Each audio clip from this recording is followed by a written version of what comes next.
को आपको चेक करना है कि ईएमएमसी हमारा खराब तो 500 इस तरीके से एम्पियर लेता है डीसी मशीन की स्क्रीन पर, इतना एम्पियर लेता है। तो इसका जाने के बाद रीडिंग 0 हो जाती है तो हमारा फ़ोन हाफ शॉट नहीं है।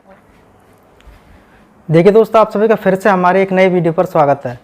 जो बहुत से भाई कमेंट कर रहे थे डीसी पावर सप्लाई के बारे में, बताइए कि जो डीसी पावर सप्लाई है हमारा, उससे full set, half shot, leakage, eMMC, CPU क्या ख़राब है क्या नहीं ख़राब है, तो वो सारी चीज़ें आज इस वीडियो में आपको पूरा बताएंगे, ठीक है। और एक भाई ने आज कमेंट किया था कि जो हम वीडियो बनाते हैं इन्हें थोड़ा स्लो बनाएं जिससे कि आपको अच्छे से समझ में आए। देखिए वीडियो स्लो होगा, थोड़ा लंबा हो सकता है, ठीक है। तो डीसी मशीन के बारे में आज पूरी जानकारी देंगे। और 12 सितंबर के बैच में अभी कुछ सीटें खाली हैं, अभी काफ़ी दिन है, कुछ सीटें खाली हैं, उसमें कि हमारा अभी 3-4 सीटें खाली हैं, बाकी की बुक हो चुकी हैं, ठीक है ना। 12 सितंबर के बैच में जो भी भाई आना चाहते हैं सितंबर में या सितंबर से आगे के बैच में अपना रजिस्ट्रेशन बुकिंग करा के रख सकते हैं। फीस आप देख सकते हैं 19,200 है, रहना खाना फ्री है। अब यहाँ पे बात करेंगे डीसी मशीन के बारे में। तो यहाँ पे कीपैड एंड्रॉइड दोनों फ़ोनों को मैं आपको यहाँ पे समझाऊंगा, ठीक है। तो सबसे पहले देखिए जो डीसी मशीन है इसके बारे में आप जान लें। जो डीसी पावर सप्लाई है इनके अंदर अंतर क्या है। रेट वेट की बात तो इसमें नहीं करेंगे, काम की बात करेंगे, ठीक है। तो जो हमारे इसमें पॉइंट है ना, देखिए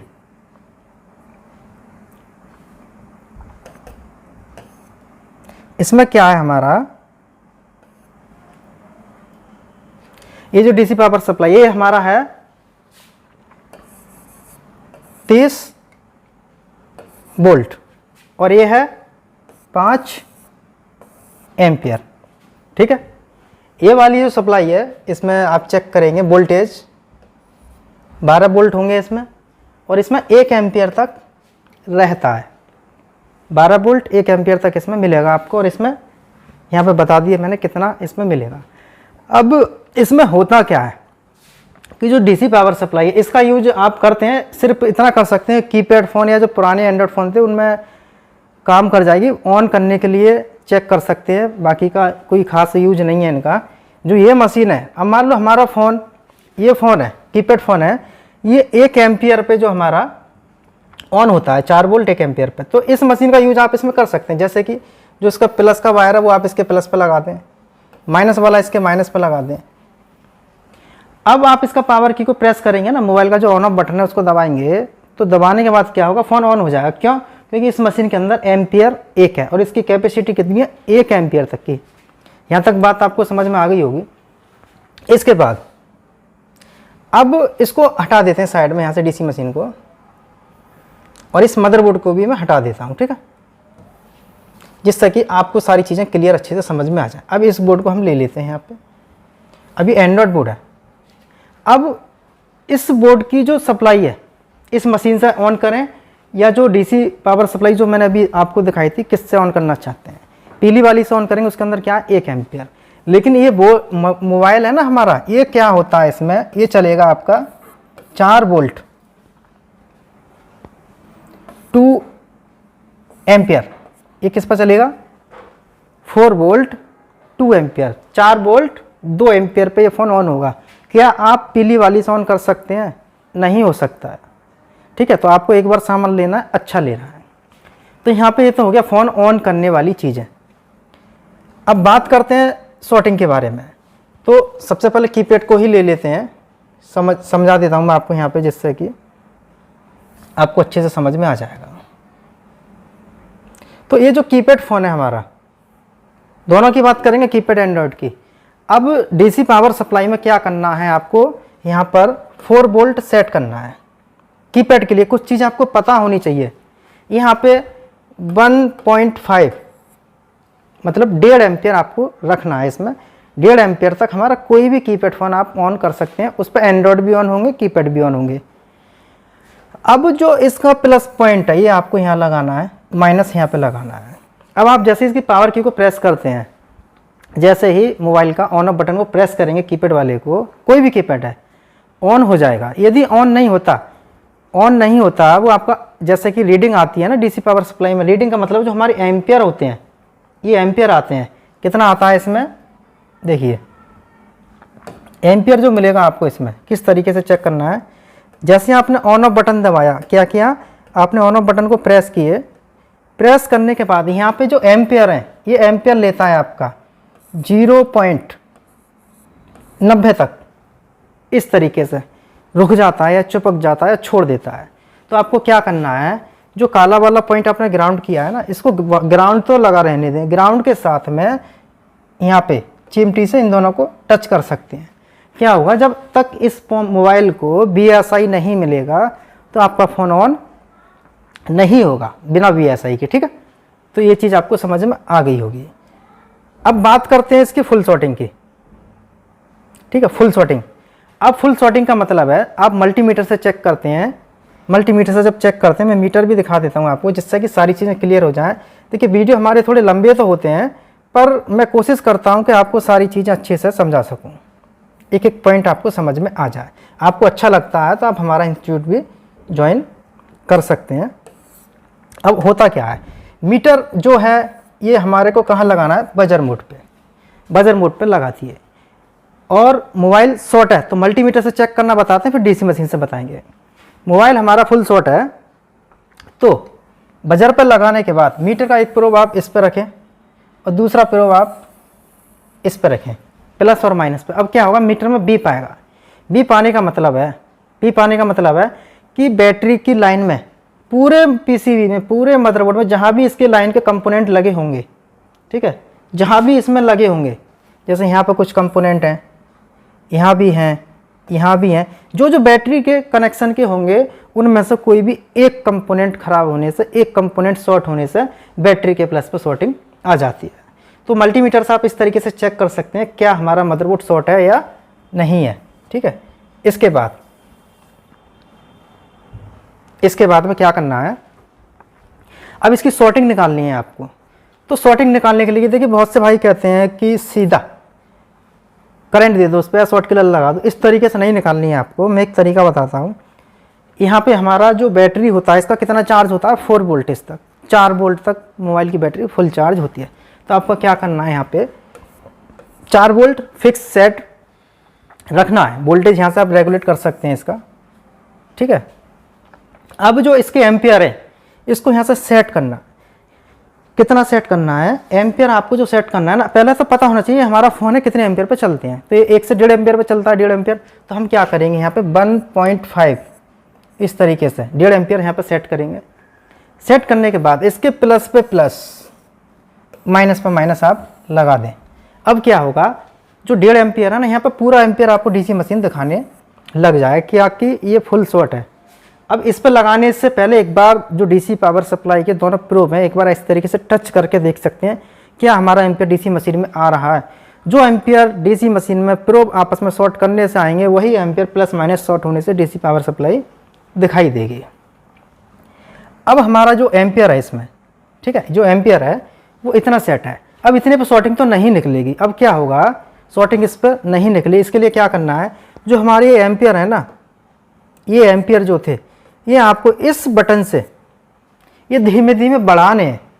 पहले 1 या 1.5 तक रखना है, उसके बाद में ये एम्पियर आपको जो है धीमे धीमे एम्पियर बढ़ाने हैं। बढ़ाने से क्या होगा, जहाँ भी जो कंपोनेंट इसमें शॉर्ट है पूरे मदरबोर्ड में, जहाँ भी इस मदरबोर्ड में जो भी कंपोनेंट शॉर्ट है पूरे मदरबोर्ड में, जैसे कि कोई कंपोनेंट होगा 1 एम्पियर का, कोई होगा 1.5 एम्पियर का, कोई 2 एम्पियर का, ठीक है, इस तरीके से होगा। जब आप यहाँ पे एम्पियर बढ़ाएंगे तो हमारे इसमें कितने एम्पियर तक थे, 5। यहाँ पे एम्पियर तो आप बढ़ाएंगे, लेकिन आपको ध्यान रखना है कहाँ से हमारा कंपोनेंट या तो रेड हो सकता है या वहाँ से धुआं उठ सकता है, ठीक है। या आप यहाँ पर रोजिन लगा के भी चेक कर सकते हैं कि कहाँ से रोजिन सबसे पहले हटा। रोजिन नहीं है तो कोई दिक्कत नहीं, जो कंपोनेंट सबसे ज़्यादा गर्म होगा, ठीक है, गर्म होगा, ये वहाँ से रेड हो जाएगा, वहाँ से धुआं निकलने लग जाएगा 5 एम्पियर पे। लेकिन एम्पियर डायरेक्ट 5 नहीं देना, धीमे धीमे इसको धीमे धीमे आपको घुमाना है, एम्पियर यहाँ पे बढ़ाना है। जैसे ही हमारे मोबाइल में कहीं भी शॉर्टिंग होगी वहाँ से धुआं आएगा और आपको मालूम पड़ जाएगा कि ये मदरबोर्ड हमारा यहाँ से शॉर्ट है। उस कंपोनेंट को या जो भी IC है उसको चेंज करना है, ठीक है। जो चीज़ मैंने इसमें आपको बताई है वही चीज़ आपको एंड्रॉयड में भी अप्लाई करनी है, वही चीज़ आपको एंड्रॉयड में, कुछ अंतर नहीं है, ठीक है। ये तो हो गया हमारा यहाँ से कि फ़ोन फुल शॉट है। ऐसे ही इसमें चेक कर सकते हैं, जो फुल शॉट होगा इसका जो भी प्लस पॉइंट है उस पर लगाना है, और ग्राउंड वाला जो इसका ग्राउंड है वहाँ पे लगाना है। फुल शॉट होगा अभी बता दिया, कैसे मीटर से भी चेक कर सकते हैं, डीसी मशीन से भी चेक कर सकते हैं, दोनों चीज़ें, ठीक है। इसके बाद अब चलते हैं थोड़ी आगे की चीज़ों पे। जैसे ही आपने इस पे प्लस और माइनस पर माइनस जोड़ दिए, देखिए यहाँ पे मैं समझा रहा हूँ आपको, ठीक है, समझा रहा हूँ। आपके पास में मल्टीमीटर है तो पहले प्लस माइनस कंफर्म करेंगे अच्छे से, उसके बाद कनेक्शन देना है। अब इसमें क्या होगा, जैसे ही आपने सप्लाई दी और फ़ोन के अंदर कोई शॉर्टिंग नहीं है और फ़ोन ऑन नहीं हो रहा, तो हमारा जो पावर बटन होता है ना, यहाँ पे जो होता है, क्या होता है, ऑन ऑफ बटन। मैं यहाँ पे बना देता हूँ एक, जो ऑन ऑफ बटन है ये मदरबोर्ड से जो कनेक्टेड रहता है यहाँ पे, ठीक है, कहीं भी हो सकता है, आप देखिए मिल जाएगा। जैसे ही आप ऑन ऑफ बटन को प्रेस करते हैं इसके को, तो यहाँ पे जो रीडिंग आती है हमारी, जो रीडिंग आती है वो रीडिंग जो लेता है हमारा 0 से 10 तक रहता है। तो इसमें 0 से 10 तक जो एम्पियर है हमारे, क्या होता है यहाँ पे एम्पियर जो है हमारे, या तो 0 या 0 से 10 तक जाता है इस तरीके से, और वापस रुक जाता है या 0 हो जाती है। तो 0 होना या 0 से 10 तक पहुंचना है यहाँ पे एम्पियर, ठीक है, इस तरीके से। तो दोनों तरीके से आप चेक, इसका मतलब क्या है कि पावर आईसी को वोल्टेज मिले, चार्जिंग आईसी को वोल्टेज मिले, कहाँ से मिले, जैसे आप डीसी पावर सप्लाई पे लगाते हैं तो चार्जिंग आईसी से कनेक्शन होता है, पावर आईसी तक होता है, और बीपीएस पावर लाइन तक यहाँ तक हमारी बनती है। तो क्या करना है, जो आपकी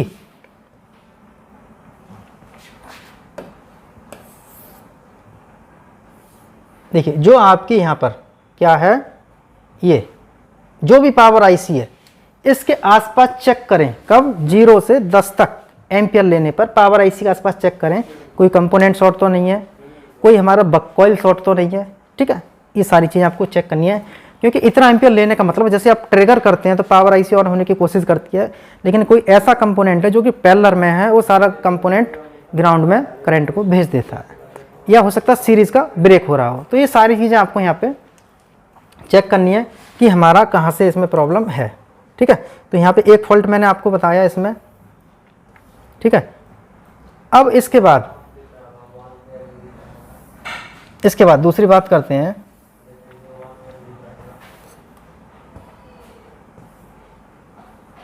मैं कोशिश करूंगा आपको सारी चीज़ें अच्छे से समझ में आ जाएं,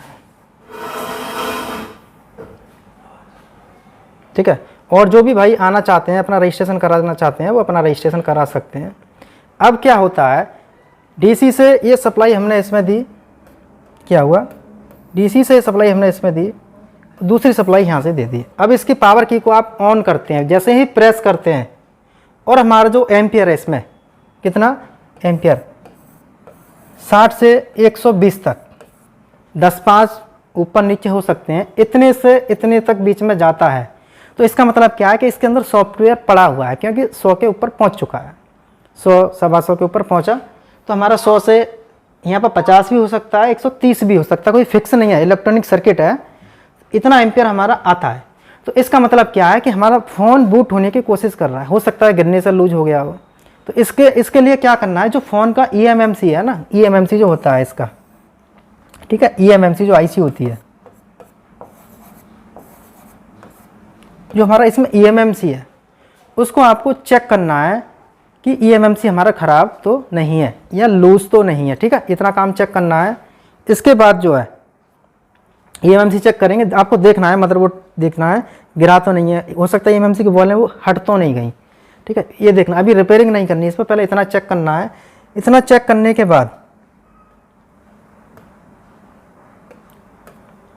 देखिए, इतना चेक करने के बाद हमने EMMC को देख लिया, EMMC ठीक से लगा है, तो इसके बाद कंप्यूटर से कनेक्ट करके देखें क्या हमारा मदरबोर्ड कंप्यूटर से डायरेक्ट कोम बना रहा है या हमारे पॉइंट से शॉर्ट करने के बाद में कोम। यदि डायरेक्ट पोर्ट बनाता है डायरेक्ट, तो इसके लिए आपको EMMC रिवॉल्व करना है, या नॉर्मल हिट दे के भी देख सकते हैं। यदि डायरेक्ट पोर्ट नहीं बना रहा तो आपको इसमें सॉफ्टवेयर डालना है, ठीक है। अब यहाँ पे जो हमारे एम्पियर हैं, यही एम्पियर हमारे इसमें 150 से 220 या 230 तक ऐसे जाते हैं, रुक जाते हैं, चिपक जाते हैं इसमें। तो 100 से 125 से ऊपर जाने का मतलब है EMMC या सॉफ्टवेयर, EMMC लूज होना, सॉफ्टवेयर करप्ट होना। तो EMMC करने से पहले एक बार इसका जो है फ़ोन को कंप्यूटर से कनेक्ट करके देखें कौन बनाता है, ऑटो पोर्ट बनाता है किस तरीके से। तो यहाँ पर भी आपको सॉफ्टवेयर चेक करना है, ठीक है। सॉफ्टवेयर चेक करेंगे 150 से 200 के बीच। अब जब आप यहाँ पर चेक करते हैं तो हमारा कभी एम्पियर 200 होगा, ठीक है, और कभी हमारा ये 400 या 500 इस तरीके से एम्पियर लेता है डीसी मशीन की स्क्रीन पर, इतना एम्पियर लेता है। तो इसका मतलब है कि फ़ोन आपका ऑन है। कभी कभी होता क्या है कि कुछ फ़ोन डीसी पावर सप्लाई से ऑन नहीं होते, तो उसके लिए बैटरी चाहिए, थर्मल आईडी का कनेक्शन चाहिए जब फ़ोन ऑन होता है, लेकिन उसमें डिस्प्ले लगी होनी चाहिए। कुछ फ़ोनों में बूस्ट वोल्टेज जब बनते हैं हमारे, जब उसके अंदर डिस्प्ले लग जाती है, डिस्प्ले लगने के बाद में एलईडी डी ए और डी के की लाइनें आपस में स्विचिंग करती हैं, शॉर्ट होती हैं। जब हमारा बूस्ट वोल्ट बनता है तब ज़्यादा एम्पियर लोड वहाँ पर लेता है, ठीक है। तो यहाँ पे 200 से 400 500 के बीच में लेना फ़ोन हमारा ओके है। अब जो आपके एम्पियर है यहाँ पर, जैसे कि 0 से और ये 60 या 70 तक जाता है, 60 या 70 तक जाता है, तो फिर भी इसमें क्या करना है आपको, कोम चेक करना है। कोम चेक कर लिए, कोम के बाद में हमारा कोम बना रहा था, इसका मतलब सीपीयू पावर आईसी ठीक है। अब ऑन नहीं हो रहा तो ईएमएमसी चेक करेंगे। अब कोम ही नहीं बना रहा तो इतना रीडिंग लेता है, छोड़ देता था, इसका मतलब पावर आईसी जो है हमारा और चार्ज है वो अपना वोल्टेज आगे सप्लाई कर रहा है, लेकिन आगे हो सकता है सीपीयू के आसपास कहीं शॉर्टिंग हो, उसका पेलर का कंपोनेंट कोई शॉर्ट हो, तो वो आपको चेक करना है कि सीपीयू मदरबोर्ड में जहाँ पर भी है सीपीयू के आसपास चेक करेंगे क्या पेलर या सीरीज का कोई कंपोनेंट शॉर्ट तो नहीं है या सीपीयू लूज तो नहीं है। ये कहने का मतलब है सीपीयू पे काम करना है इतना रीडिंग आने के बाद में, ठीक है। ये चीज़ आपको ध्यान रखनी है।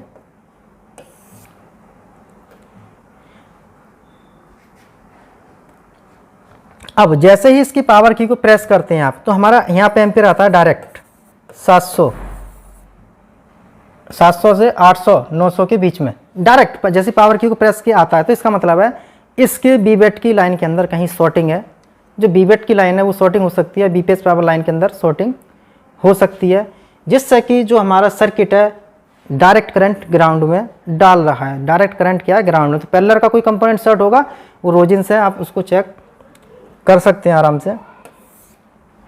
इसके बाद हाफ शॉर्टिंग की बात करते हैं। हाफ शॉर्टिंग तो यहाँ पे ऑन किए फ़ोन को, जैसे ही ऑन करते हैं, ऑन करने के बाद में हमारा फ़ोन ऑन है, यहाँ पर रीडिंग प्रॉपर आती है 200 300 400 500 600 इस तरीके से चलती है। रीडिंग चलने के बाद जब फ़ोन की स्क्रीन बंद होती है ना, रीडिंग चलने के बाद जब फ़ोन की स्क्रीन बंद होती है, बंद होने के बाद जो एम्पियर देख रहे हैं आप यहाँ पे 00 होना चाहिए। यदि 00 नहीं होता है तो इसका मतलब फ़ोन के अंदर हाफ शॉर्टिंग है। क्या है, हाफ शॉर्टिंग। हाफ शॉर्टिंग पूरे मदरबोर्ड में कहीं भी हो सकती है, ठीक है। उसके लिए आपको स्कीमेटिक आना चाहिए, प्रॉपर रिपेयरिंग आनी चाहिए, तब आप उसको चेक कर सकते हैं। हाँ, हम आपको फॉल्ट बता रहे हैं इस तरीके से कहाँ से आ सकता है। तो यहाँ पर जो है हाफ शॉर्टिंग हो सकती है। फ़ोन ऑन होने के बाद रीडिंग यहाँ पर, ठीक है, और स्लीप मोड में जाने के बाद रीडिंग 0 हो जाती है, तो हमारा फ़ोन हाफ शॉर्ट नहीं है और यहाँ पर कुछ ना कुछ रीडिंग लेता है, तो हाफ शॉर्ट है। तो यहाँ पर जितनी ज़्यादा रीडिंग आएंगी उतना ही फ़ोन हमारा हाफ शॉर्ट या फुल शॉर्ट, दोनों चीज़ें मैंने आपको बताई हैं। इसके बाद में फ़ोन फुल शॉर्ट है, जैसे आप यहाँ पर सर्किट लगाते हैं दोनों, तो यहाँ पर बीप करने वाली मशीन होगी तो बीप करेगी, ठीक है। बीप करने वाली मशीन होगी तो बीप करेगी, और बीप करने वाली नहीं है तो यहाँ पर जो करंट है पूरा एम्पियर ले जाएगा। यदि यहाँ पर 3 एम्पियर है तो यहाँ पे भी 3 एम्पियर के करीब में आ जाएंगे इस तरीके से, ठीक है। तो फुल शॉर्टिंग में फुल एम्पियर आएगा। कितनी रीडिंग पे क्या प्रॉब्लम आती है, कहाँ से आती है। 0 से 10 तक लेता है तो आपको बक कॉइल पावर आईसी के आसपास सेकेंडरी लाइन में चेक करना है, और 50-60 के ऊपर रहता है तो 2 ही जगह प्रॉब्लम आती है, सीपीयू या ईएमएमसी। हो सकता है कि ईएमएमसी को हमारे को सप्लाई नहीं मिल पा रही हो, जो कि ईएमएमसी को चलाने के लिए वोल्टेज चाहिए। हो सकता है सीपीयू को चलाने के लिए सप्लाई नहीं मिल पा रही। हो सकता है कोई सीरीज का कंपोनेंट ब्रेक हो गया हो, उखड़ गया हो, जल गया हो, या हमारा कोई कंपोनेंट ब्रेक हो गया। तो ये सारी चीज़ें आपको चेक करनी है अच्छे से। और यदि आपको वीडियो अच्छा लगा हो तो चैनल को लाइक और सब्सक्राइब करें, और जो भी बाहर से आने वाले छात्र हैं, आने से पहले अपना रूम सीट को बुकिंग करा सकते हैं। सितंबर के बैच की बुकिंग चालू है, उसमें आप आना चाहते हैं, फिर रजिस्ट्रेशन करा सकते हैं। अभी कुछ सीटें उसमें खाली हैं, अगस्त में हमारे पास कोई बैच नहीं है, ठीक है। तो सितंबर में आप आने के लिए अपना रजिस्ट्रेशन बुकिंग करा सकते हैं।